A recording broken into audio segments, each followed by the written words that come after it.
Hello, everybody, and welcome to the Great America Show. It's great to have you with us today. Thank you so much for joining us. President Trump meeting with King of Jordan yesterday, King Abdullah. Jordan agreeing to accept 2,000 Palestinian children with medical issues immediately after his meeting with President Trump. Jordan's king also said neighboring Arab nations will soon meet to discuss the relocation of Palestinians out of Gaza. This is President Trump looks to make Gaza great again. Announcing last week that the U.S. would take over control of Gaza and slowly start to rebuild it as a safe haven over in the Middle East. All it took was President Trump to meet with King Abdullah of Jordan to make that happen. Joe Biden can do that in 4 years. President Trump did it in less than a month. Also, while President Trump was meeting with King of Jordan, his national security advisor, Mike Waltz, was securing the release of an American hostage in Russia. The Trump administration announcing last night that the release of Mark Fogel, an American school teacher, had been detained in Russia on drug charges since 2021. National Security Advisor Mike Waltz said in a statement Tuesday that Special Envoy Steve Witkoff was leaving Russia airspace with Fogel after negotiating an exchange with Russia, though he did not provide any details on whether the U.S. or an ally had released someone in return. Once again, a release that Joe Biden was unable to do in 4 years. President Trump doing it in less than a month. FEMA announcing today they are halting payments for migrant housing in New York after Elon Musk has blasted them for releasing almost $60 million just this week for migrant housing.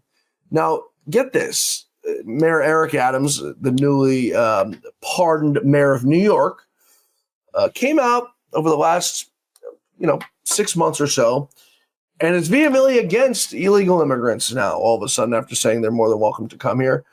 Says that we've got to get rid of them. We've got to clean up New York, allowing ICE to come in and take care of business, Tom Homan and his folks. But we're still seeing money flowing into New York. So I think President Trump is going to have to keep a little bit of a better eye and keep a close eye on Mayor Adams and the work he does in New York, especially after this pardon, because there's no reason that $60 million should be flowing to New York, that Marxist Dem-run New York, for absolutely anything. President Trump has also fired FEMA's chief financial officer and 3 other employees after this $59 million payment had became public from Elon Musk. So President Trump doing the Lord's work. President Trump also holding Canada to account, imposing a 25% tariff on all foreign steel and aluminum imports, doubling down on Canada's statehood, saying Canada should be our 51st state if they simply can't keep up. President Trump campaigned on it, tired of being ripped off, tired of it all, and he's finally, making these people pay where it hurts, making them pay the price for ripping us off for the last 4 years. So President Trump's going to get our money back one way or another, and he's doing so already. Looking down at the southwest border, the southern border with Mexico, migrant apprehensions along the southwest U.S. border with Mexico fell nearly 96% last week compared to the average number of apprehensions in February of 2024. According to data from the Texas Department of Public Safety, apprehensions over the previous 7 days in the 5 Texas-based border sectors fell nearly 89% from last year. Tom Homan and President Trump, absolute dream team with what they've been able to accomplish thus far. And like I said, it's literally been 3 weeks since President Trump has taken office. And it's been executive order after executive order. The power of Congress hasn't even began to kick in yet in the bills they're going to go ahead and put forth. And President Trump, like I said, is doing more than I think we've ever imagined he was going to be able to do in just 3 short weeks. So Godspeed to President Trump and his wonderful team of hardworking, great Americans who are doing the Lord's work. Our guest today is a weekly favorite, our weekly guest here on the Great America Show. He's the host of the Stone Zone each and every night on Rumble, the great Roger Stone. Roger, as always, every week, it's great to have you back with us here on the Great America Show. I want to start with everything that's going on inside this administration. It's been under a month, but boy, has a lot went on. Elon Musk being Trump's number one advisor, and man, is he pissing off a lot of people. I want to start with first these Marxist Dems, Roger, who are going crazy about Elon Musk apparently allegedly getting tax documents and budget documents. But little do they know, every budget document that he's laid out so far is available to the public online. There's nothing new there. So the Democrats were so happy to get Trump's tax returns, and they didn't mind seeing what was in them. But they're all of a sudden very upset about finding out what U.S. aid is giving out or one of these other government organizations. Your thoughts about that, Roger? Well, first of all, I think Elon Musk and Doge are doing an amazing job. For decades, Republicans have talked about shrinking the size and waste in government. Right. He's proving not only massive fraud and waste, he's also showing how our own tax dollars are being used to politically weaponize the Democrats against us. They shouldn't be using tax dollars for political purposes. USAID, set up by John Kennedy by an executive order, no congressional action, was designed to fight communism in small developing countries by helping them develop free market economies and also helping to feed them, because it's much easier to convince a poor person that democracy is better than communism. Right. A poor person who's well fed is what I'm saying. So that morphed into a slush fund in which they are involved in both international and domestic politics, propping up the fake narrative about the war in Ukraine, propping up the fake narrative of the events of January 6th, propping up the fake narrative of the 2 impeachments against Trump, propping up the fake narrative that the election on 2020 was on the up and up. Before it's over, you're going to see them involved, I predict, in the 2 attempted assassinations of Trump. Why would they be paying Politico $80 million? You know, Politico used to write really nasty things about me during my Focus trial, and now I realize why they were getting paid. I don't believe that. 140 million to, I believe it is, to the New York Times. This is the old Mockingbird media operation that was exposed in the 70s. It's still very much operating. So I think Elon's doing a great job. I saw the Democrats were so upset about President Trump's plans to shut down the Department of Education. A bunch of Democrat congressmen tried to storm the building, right, including Maxine Waters. And I have bad news for Maxine. She's not going to be allowed to wear that wig in prison. You know, it's remarkable. I mean, if 2 years ago, if 6 months ago, if Elon Musk came and supported Kamala Harris and was doing the same exact job, the Democrats would be cheering this man and parading him as a hero, an American hero. But now he's found himself as an enemy, but it's not anything new to him. I mean, he's been under investigation on the SEC and FEC and all these places ever since he started supporting Donald Trump. But he's not feeding into their hand. As a matter of fact, he's using it to have some fun. Elon Musk changed his name today on Twitter to Harry Bowles, Bolz, and he tweeted, and his top Twitter handle says, "Circumcision's at a discount now, 50% off." So I read that and I'm like, what the hell's going on with Elon? And then Elon further explains.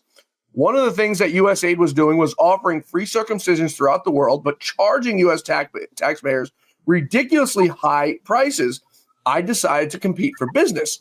So, I mean, he doesn't care what they're saying. He doesn't care what they're saying on CNN or MSNBC. And I think this is the first time, Roger, we have someone who's working for President Trump who doesn't give a damn about his legacy, doesn't give a damn about how he's going to make his next $1 billion, which is like every one of these former hucksters who worked for President Trump. Your thoughts?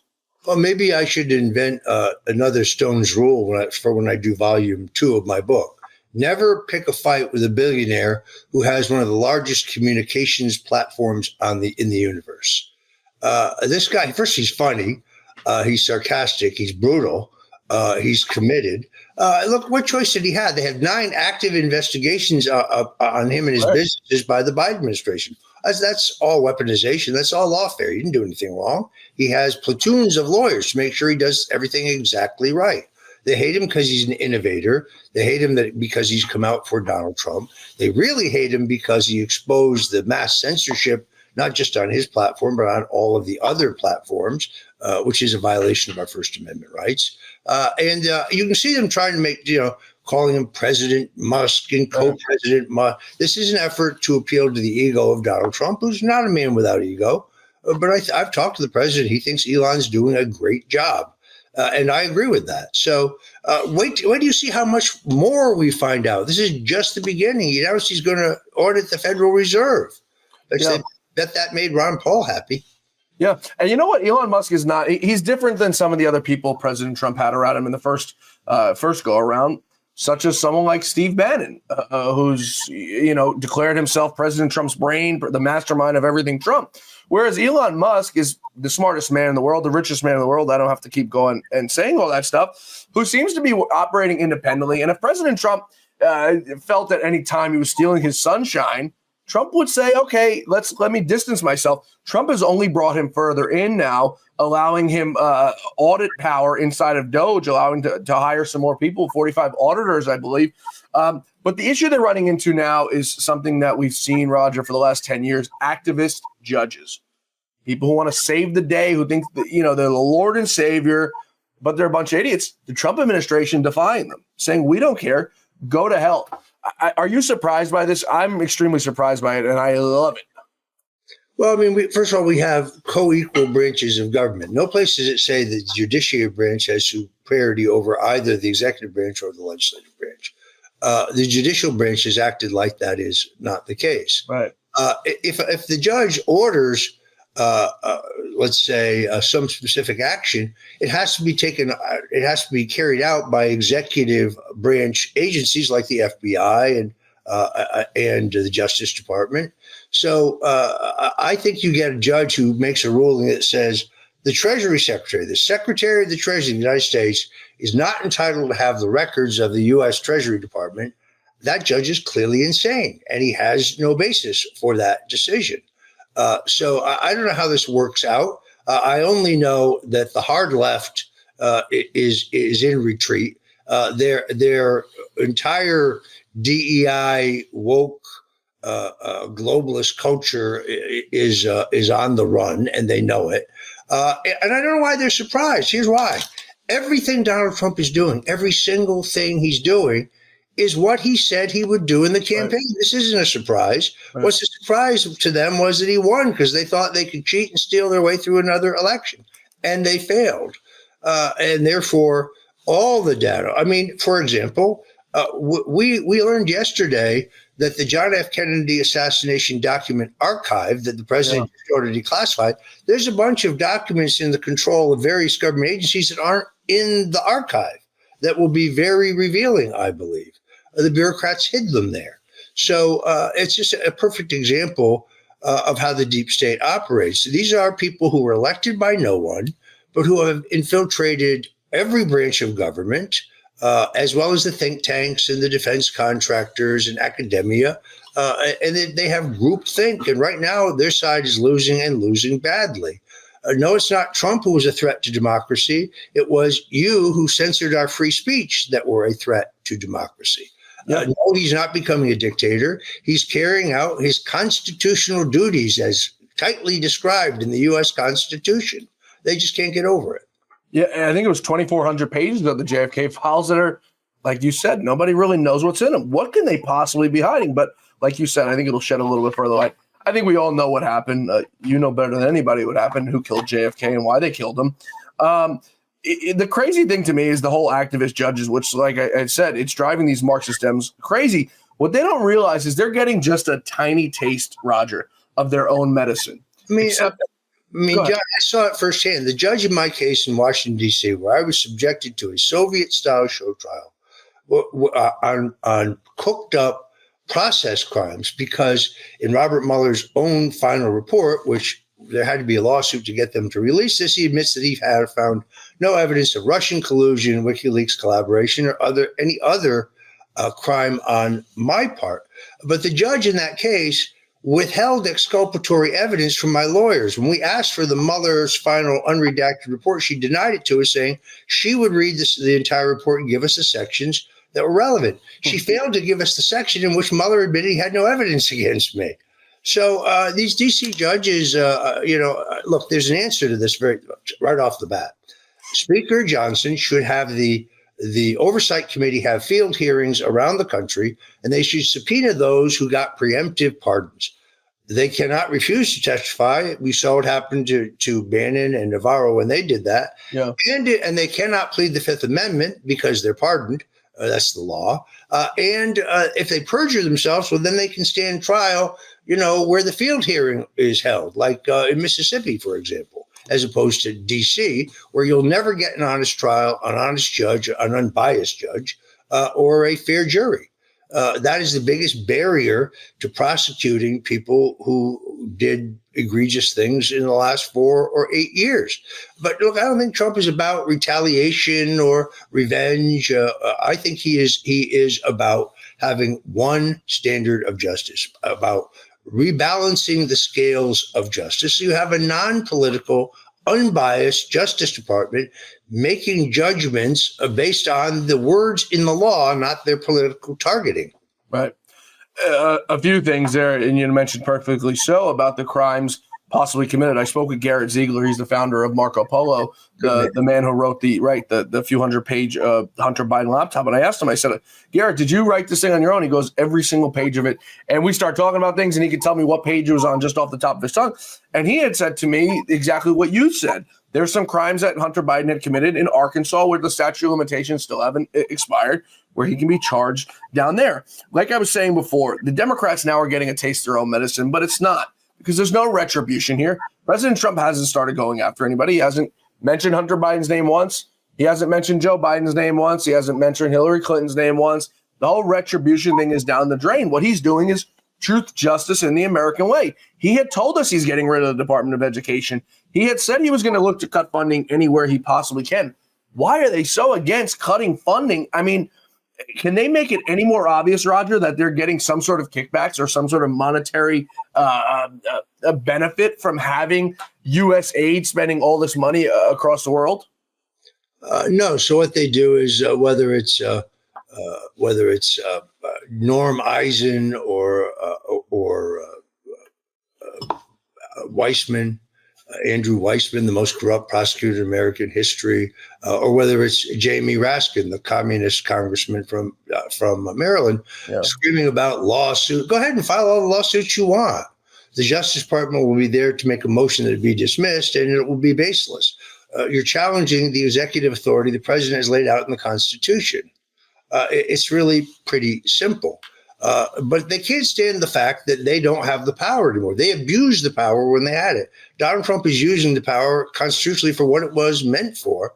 And we're, as I've said on this show, we're entering a golden age. This is the age of Trump, an age of unprecedented peace, prosperity, security, justice, and law and order.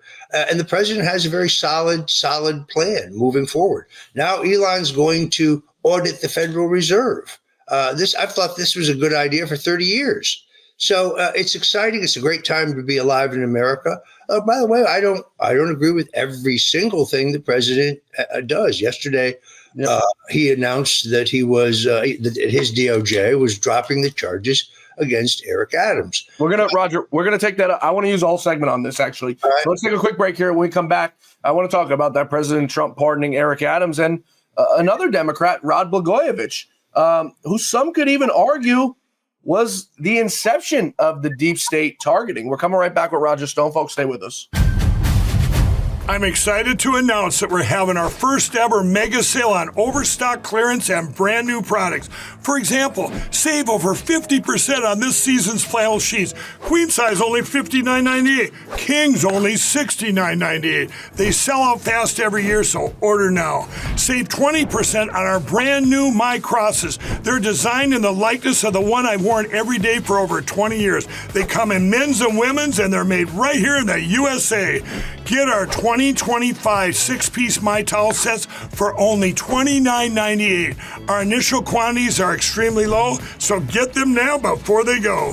And our best-selling standard MyPillows, just $14.98. So go to MyPillow.com or call the number on your screen. Use this promo code to take advantage of our first ever mega sale. But wait, remember that $75 free shipping rule? Well, that ship is sailed because right now, every order ships absolutely free. Folks, we're back with our weekly guest, one of our favorite guests on this show, the great Roger Stone. Roger, before we went to break there, we were talking about the pardons of Eric Adams. Let's begin with him first before we move to a man who I believe is a great man and not Eric Adams. This is something you and I agree on. We both think Eric Adams and know Eric Adams is a criminal. What persuaded President Trump otherwise? It's really very simple. There's a false narrative out there promulgated by Eric Adams that his indictment was trivial, but he's really being persecuted because he opposed Joe Biden's open borders policy. But that is a lie.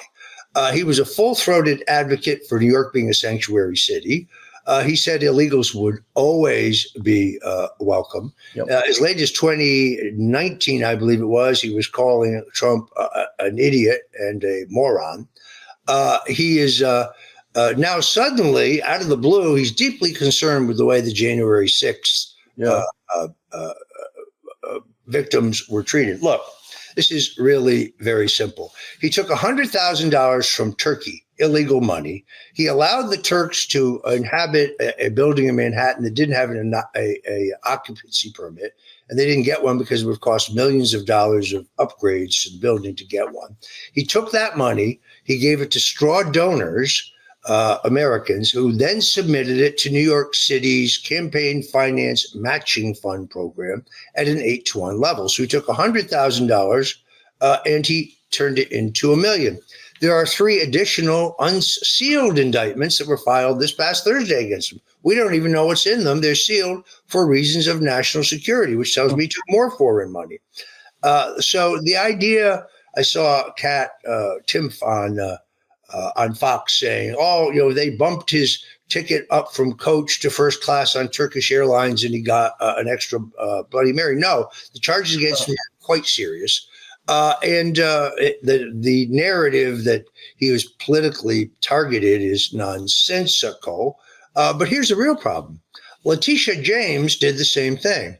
She took illegal money, gave it to straw donors, and put it through the city of New York's 8-to-1 campaign finance matching fund. So how do you not hold Eric Adams accountable someday? Letitia James, who has a number of scandals swirling around her, how will you hold her accountable? I disagree with this pardon. I respect the president, but I just don't see what warranted it. Look, a lot of Republicans, I think, were paid to advocate this false narrative that Eric was opposed to the open border policies, and that's why they're punishing him. That is simply not true. Yeah. And you know what? The slap in the face is we've just seen 2 former high-ranking FDNY officials, fire department officials, plead guilty to some sort of bribery schemes of their own.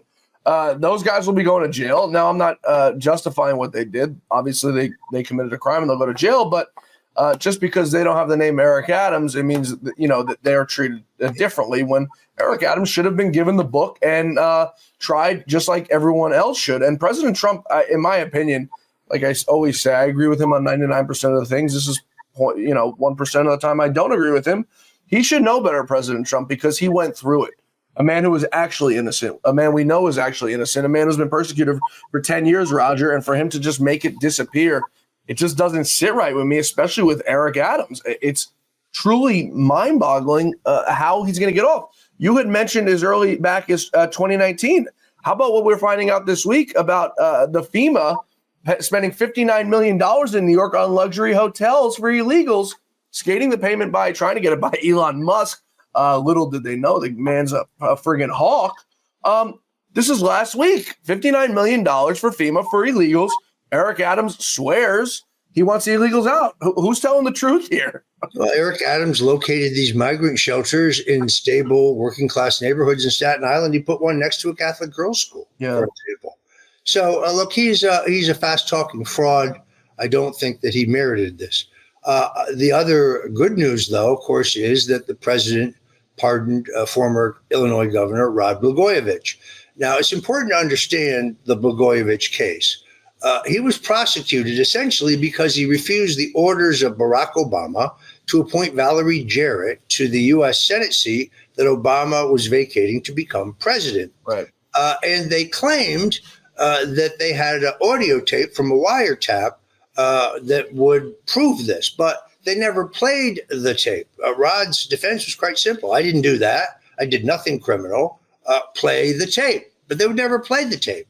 And then went to appeal that. And the appeal courts ruled that the prosecutors didn't have to play the tape. He never received a penny. They had to get him out of the way. Now that I've gotten to know him, I understand why. He's one of the most talented political communicators and one of the best politicians I've ever seen. You go to Chicago restaurant with him, you see the people love him. The establishment so hates this man. They passed a state law that says Rod Blagojevich cannot run for state or local office. Now they can't borrow him from federal office. If they could, they probably would. They're afraid he's going to run for mayor, where he would clean up the city of Chicago. And if he if he were able to run, he probably would. I don't know that he wants to run again. But originally, the president commuted his sentence. He served 8 hard years of a 15-year sentence where he didn't do anything wrong other than engage in the art of politics. And he emerged from prison. He's not embittered. He's not angry. He's not broken.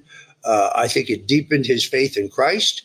But he also knows that only because of Donald Trump standing up to this weaponization, he's the first victim. He's patient zero in this. He's the first guy they did it to, followed by Paul Manafort, followed by General Flynn, followed by myself, followed by Donald Trump. I was really glad to see this. He's a great man. He's technically still a registered Democrat, but he calls himself a Trump-locrat, and he loves Donald Trump, and he should. Yeah. Well, I mean, Elon Musk, I think, is probably still a registered Democrat as well, and we see what he's doing. You know, I met Rod maybe 6 or 7 months ago in New York City, and I told him who I was. And, you know, he spoke to me for about 10 minutes, and he explained to me how Lou Dobbs was Donald Trump before Donald Trump was Donald Trump, and how he respected him so greatly. And, you know, it brought tears to my eyes. I was with Lou's wife, Debbie, and her as well, and he had such kind words to say. And, you know, he doesn't have to do that and waste his time sitting there talking to us. Very, very nice guy, a true gentleman. Do the political persecutions end now, Roger? It doesn't look like Donald Trump's going after anybody who came after him, per se, Joe Biden and all those folks.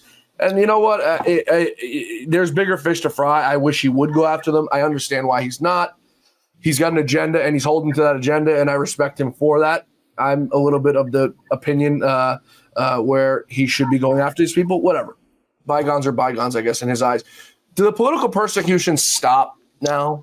Well, that is actually in some ways up to Pam Bondi, because there are still cases pending that were started by the Biden administration. Take the example of Roger Ver, who was a major donor to conservative and liberty and other right-of-center political causes, was one of the inventors of the cryptocurrency industry. Right. They call him Bitcoin Jesus. He actually reluctantly renounced his citizenship because they know they were going to keep trying to throw him in jail if he didn't. And when you do that, you pay an expatriation tax. That tax needs to be reformed. It's not a wealth tax. It's a complicated formula that I think is unconstitutional. But they've charged him with income tax evasion, and they seek to extradite him to the United States. He had the best tax attorneys in the country. Told them how to evaluate his cryptocurrency handlings and pay the appropriate taxes. The FBI raided his tax attorney's office and took all of his tax records. That's a violation of the Sixth Amendment in the United States. How is that possible? So he is a victim. Tucker Carlson has talked out about this. So Charlie Kirk has as well. Alex Jones had him on a terrific interview. I just watched a great documentary about him. Like Ross Ulbricht, who had to be pardoned, this hasn't gone to trial yet. They should dismiss these charges. I hope that the Justice Department under Pam Bondi will look at this case and see it for what it is, a political hit job. You'd mentioned that, and it brings two names to mind, and I know you're just as fascinated in them as I am. Edward Snowden and Julian Assange.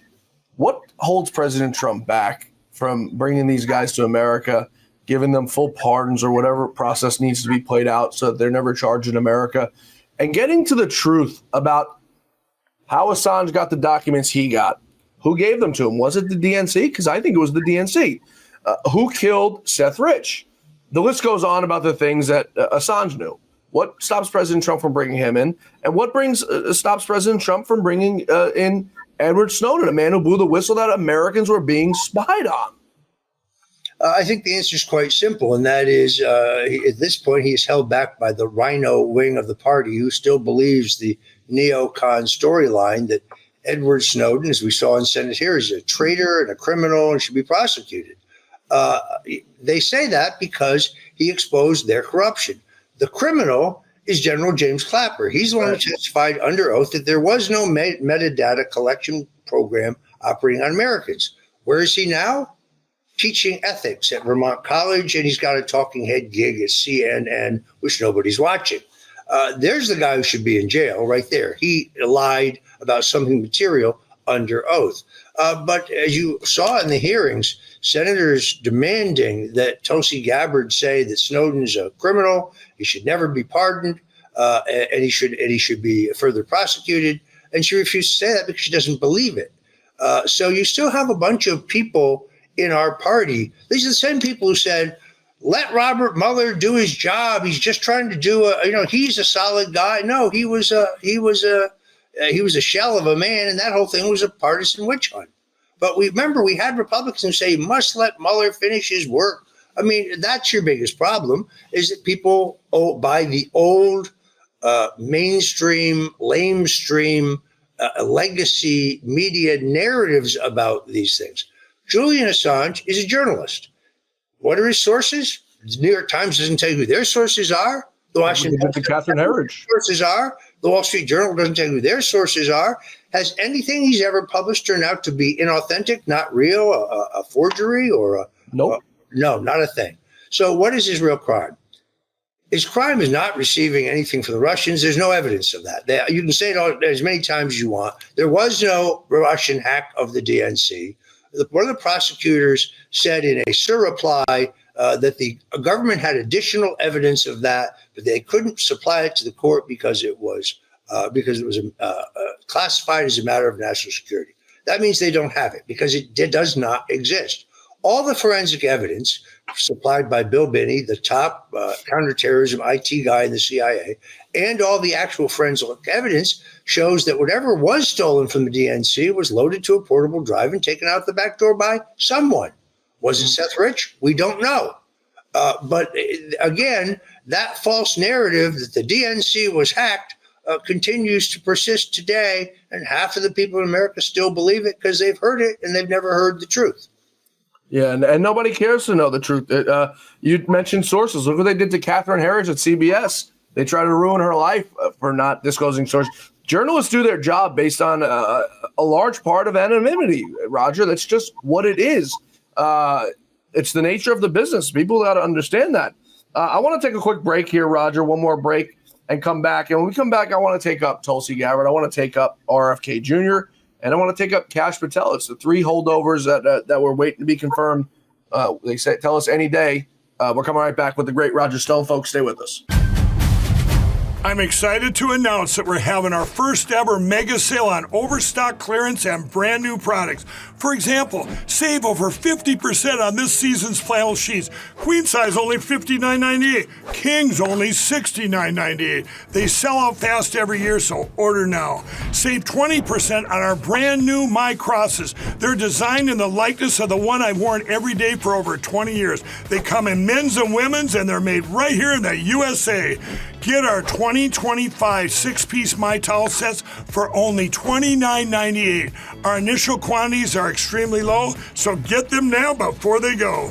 And our best-selling standard MyPillows, just $14.98. So go to MyPillow.com or call the number on your screen. Use this promo code to take advantage of our first ever mega sale. But wait, remember that $75 free shipping rule? Well, that ship is sailed because right now, every order ships absolutely free. Folks, we're back with the great Roger Stone, our weekly guest here on the Great America Show. Roger, a few people held back for a little procedural time is what the Republican rhinos say and the Democrats say. Kash Patel, RFK, Tulsi Gabbard, we're expecting Tulsi and RFK any day, any hour now. Kash a little bit longer. What's the holdup with these folks? Don't the Democrats care about national security? Well, first of all, the good news is that Pam Bondi has been confirmed as Attorney General. She's going to be a great Attorney General. And I think that's where the weaponization stops. For example, the announcement 3 days ago, that the case against James O'Keefe was being dropped. The idea of the FBI raiding the home of a journalist looking for Ashley Biden's diary, which had been given to him by a source, but he never published or spoke about, is outrageous and unconstitutional. So Pam Bondi ordered that case to be dropped. That's how the weaponization ends. The three people you talk about are probably, with the addition of the Treasury Secretary Scott Bessent, who's a very good man, libertarian, a free thinker, an outside the box thinker, very solid, totally loyal to the president, and of course Pete Hegseth, who was confirmed as our defense secretary. The three you name, I think, are the stars of this cabinet, along with those two. And Big Pharma is petrified that RFK is going to just ask intelligent questions about the safety of the food and the drugs that's being forced on our families, and they don't want us to see the data. Pfizer wanted to lock up the data for 75 years, as I recall, about the effects of certain vaccinations. So Tulsi Gabbard petrifies them because she's obviously, she's a future superstar. She's very charismatic. She's very knowledgeable. She's very tough. And she understands the police state. She understands the surveillance state. And this puts her, if she's confirmed, at the nexus of all of our intelligence agencies and what they knew and what they know today.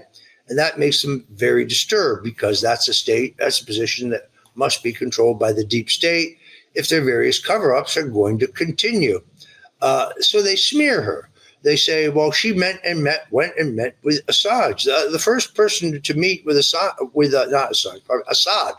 The first person to do that was Senator Bob Torricelli, Democrat of New Jersey. He went and met Nancy Pelosi. She went and met with Assad. So what? Maybe Tulsi Gabbard was concerned about the potential slaughter of 100,000 Christians, the crucifixion of children 5 years old. The last time the people who control Syria today controlled it last time. Maybe she was concerned about that. That doesn't make her pro-Assad. And the fact that she questions shipping off billions more for the war in Ukraine. But to question the patriotism of someone who fought for their country in combat in Iraq and Kuwait, who's a lieutenant colonel in the U.S. Army Reserve, to question her patriotism, that is outrageous.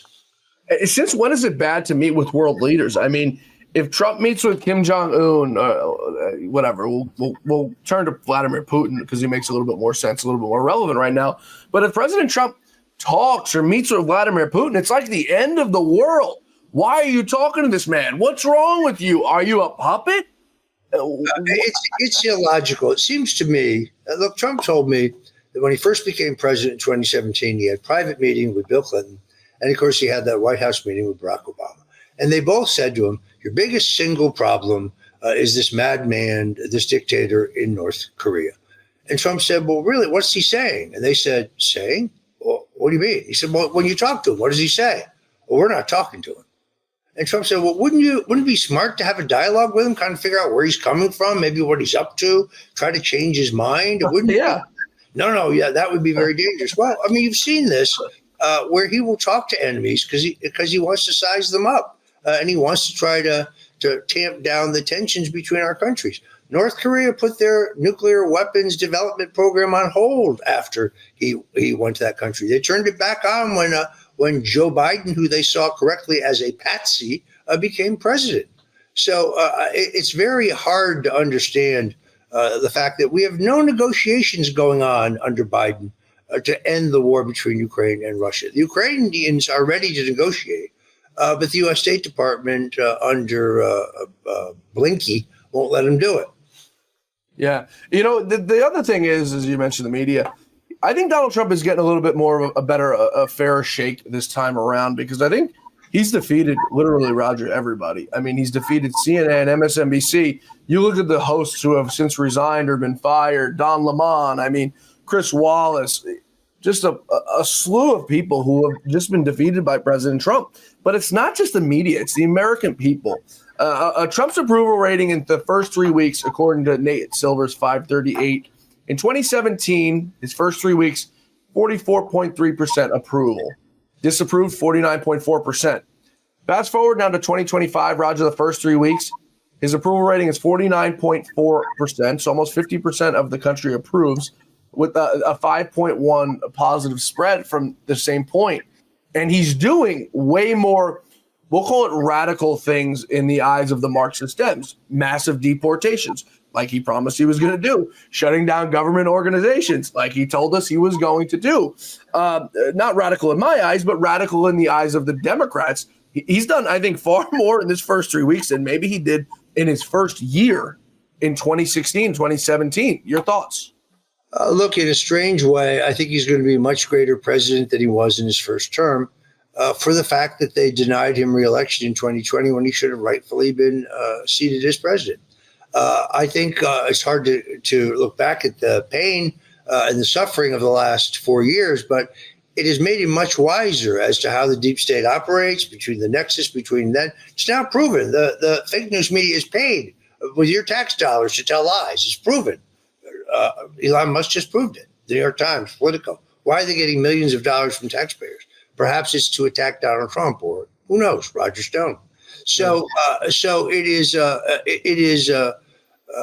extraordinary that they're going so completely insane as he does exactly what he said he was going to do.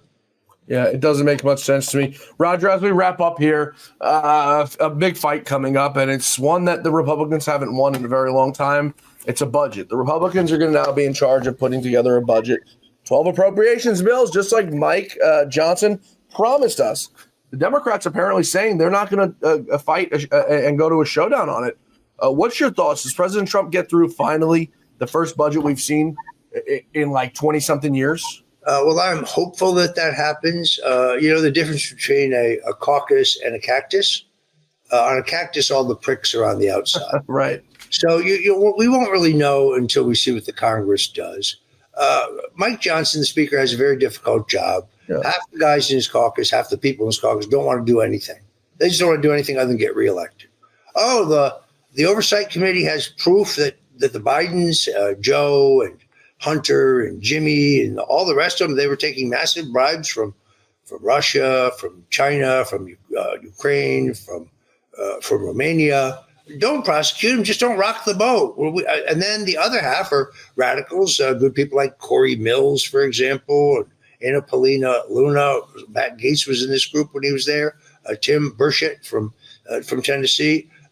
These are radicals who want to cover up, want to uncover the excesses and the illegalities by the deep state, but also want to push the America First agenda. So and Johnson's got to get a majority with that slim margin and 2 seats in Florida being vacant, and the rhinos maneuvering feverishly to put an Adam Kinzinger or Liz Cheney type Republican in Elise Stefanik's seat in New York 21. He's got a very difficult job. But in the end of the day, I support the speaker. I don't agree with everything he does every time, but I strongly support him because he's loyal to Donald Trump. And together, I think we're going to get a budget. All that matters is loyalty at this point. I don't care about anything else. So hopefully Mike Johnson gets it together and the Republicans prove these voters right and give them what they voted for. Roger Stone, thanks so much for joining us today. We'll see you next week, brother. Thank you, John. Great to be with you. Thanks, everybody, for being with us today. Please be sure to join us back here tomorrow for the Great America Show, where our quest for truth, justice, and the American way continues. See you back here tomorrow, same time, same place.